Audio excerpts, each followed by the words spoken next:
Our project is over the learning sciences.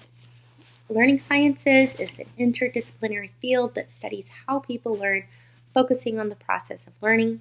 It incorporates insights from psychology, education, neuroscience, and technology to improve teaching and learning practices. Elements of learning sciences include the openness to multiple perspectives on learning. So we're taking into consideration sociology, psychology, anthropology, and so much more. Understanding learning isn't limited to experimental research. Documenting the instructional design process can also provide valuable insights into how people learn. Learning is a very social process in which learners make meaning by interacting with others. So, novice learners paired with expert learners, highs and lows, really do feed off of each other, and the best learning happens. Learning environments need to be authentic and relevant. Teachers can help anchor knowledge when the purpose of learning is clear and it is applied to real-life context. So, no matter what the ability level is of any given student across any different domain, as long as your instruction is authentic and relevant and can be tied back to personal connections, this will solidify their learning.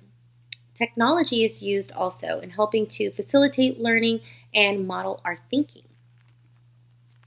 The approach here, learning sciences approach, is guided by cognitive and social constructivism. So what does that look like?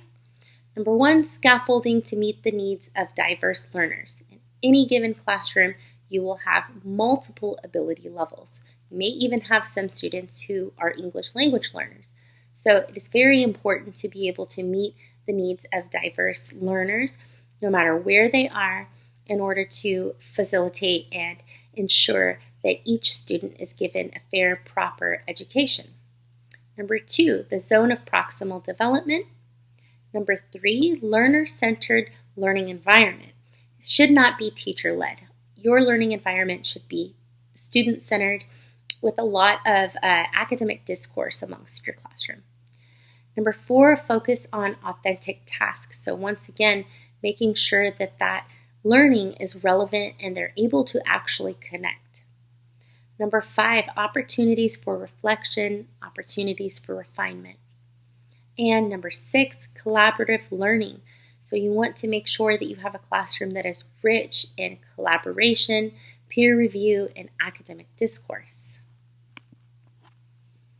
The focus of our project is application number 2, which states the traditional ways we teach science in schools has been to teach children science concepts and vocabulary, primarily through lectures, so teacher-centered. You've been hired by a school district to redesign their physical science curriculum for 7th grade. The school district wants something other than lectures and laboratory exercises. However, it feels giving students only a hands-on activity where they can explore materials will not provide them sufficient experiences to actually learn. Use what you know about the learning sciences to describe the kind of curriculum you would develop.